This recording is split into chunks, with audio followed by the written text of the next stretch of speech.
Hi everybody, we're now going to read chapter 8 and chapter 9, but a huge thank you once again to Ava because she did an amazing job last week reading chapter 7. Couldn't be more proud of you. Well done, Ava. Anyone else wants to recommend themselves or someone else to read a chapter, then that would be lovely as well. So we're going to do chapter 8 and chapter 9 today. So chapter 8, Land of Roar. Arthur, are you telling me you're scared of a camp bed? Rose's laughter floats up to me as I stare at the ceiling. For once pleased that the room is lit by her stupid rabbit nightlight. Not the camp bed, I say. Something inside it. It sounded like feathers. There must be a bird stuck in there. Down on the bottom bunk, Rose snorts. We were in the attic all afternoon. I think we'd have noticed a bird flying around. But it's not flying around, is it? It's in the bed. Maybe. Or maybe you're scared of the camp bed. I mean, you're scared of lots of things, Arthur. Scarecrows, crows, frogs. Says the girl who has to sleep with a nightlight. Rose ignores me and carries on.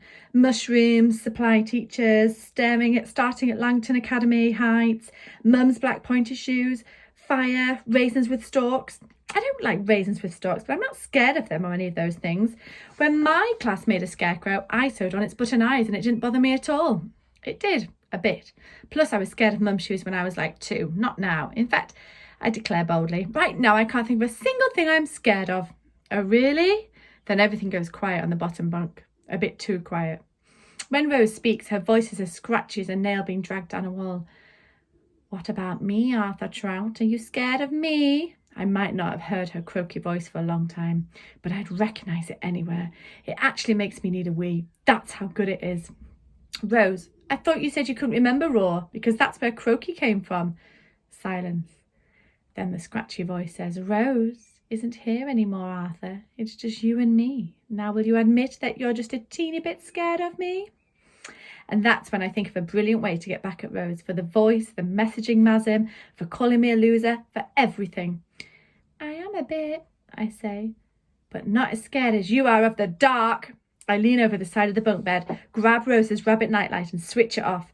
Rose's response is creative, fast and totally unexpected. She jumps out of bed, climbs the ladder and throws a cup of water in my face. Rose! I shout. Ha! She screams back. Outside in the garden, Grandad yodels. Now in that chapter, there was quite a lot of really good things that you could use for your character description of either Arthur or Rose. So now we move on to chapter 9. Chapter 9. Next morning, I eat my crunchy nut cornflakes sitting on the sofa in the garden. It was the last thing we dragged out of the attic, and now it's wedged between the patio and the plum tree and covered in ash from Grandad's bonfire. The sky is blue and the sun is shining. A blackbird hops around in the bushes. It seems like a totally normal day, but I don't feel normal. I drink the sugary milk from the bottom of the bowl. I feel jittery and uneasy, and I can't stop looking up at the attic window. Grandad wanders out of the house and blinks into the sunshine.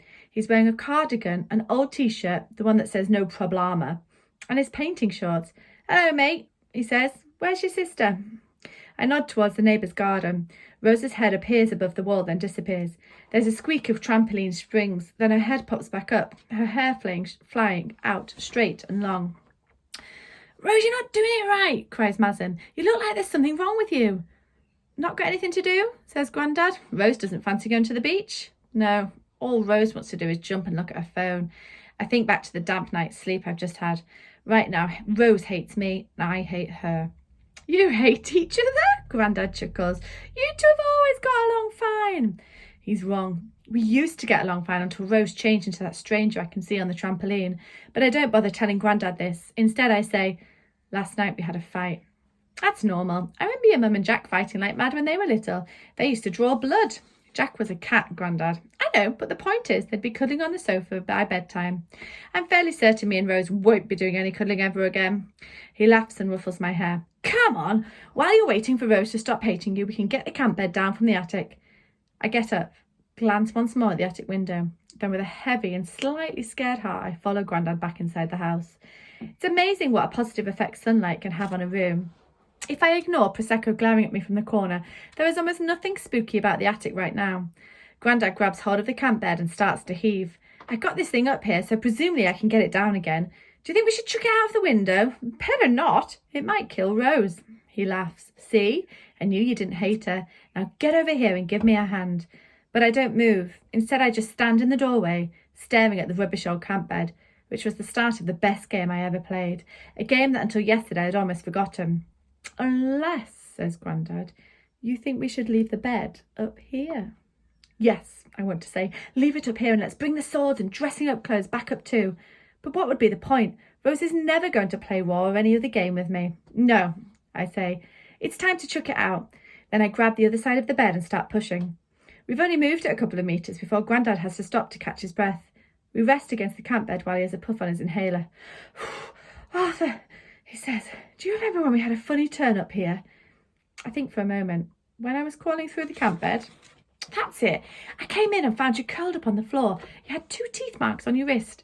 He points just below my hand at the pale scar I've had for as long as I can remember. Rose said a dragon had bitten you, but I'm guessing she was the dragon. Grandad watches me, waiting for an answer. It must have been Rose who bit me that day. So when I look at my wrist, why do I remember my fingers touching rough scales and hearing a warning growl followed by a flash of movement and then the shock of sharp teeth grazing my skin? With a start, I realise that this is what my memories of Roar are like.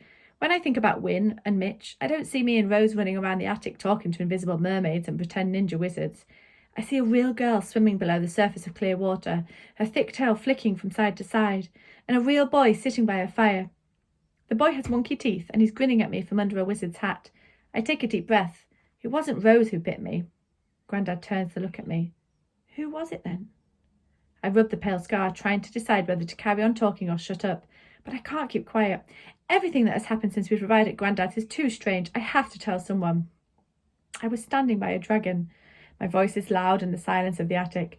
The dragon had scales and chipped claws and smoke pouring out of its nose, and even though Rose told me not to, I brushed my fingers along its belly, and then I look at Grandad. It bit me. Grandad had an unusual expression on his face, one that I've hardly ever seen before. He looked serious. Grandad, why aren't you laughing and telling me I'm talking rubbish? He smiles and shrugs. Because I believe you. Everything has gone quiet. The birds outside, even Rose and Mazim on the trampoline. The sun shines down on my legs and something warm like magic creeps through me. What do you mean? He laughs. Just what I said, Arthur. I believe you. Grandad is winding me up. He loves playing tricks on us. He loves playing full stop, and this is just another of his games. And yet I know I saw a shadow at the window and heard the wings fluttering in the bed. Just thinking about the wings makes my heart speed up. I jump up and look at the bed. What's wrong, Arthur? Grandad clambers to his feet. Yesterday, I heard something coming from in there. I can't take my eyes off the bed. It made me think of someone in Roar. A bad person? I nod. A very bad person. And you think this person might be in the bed? Again, I nod. Grandad puts his arm around me and pulls me close. His cardigan feels soft against my face. It smells of coffee in his shed. Well, there's one way to find out, Arthur. You need to crawl into the bed. And that's the end of the chapter.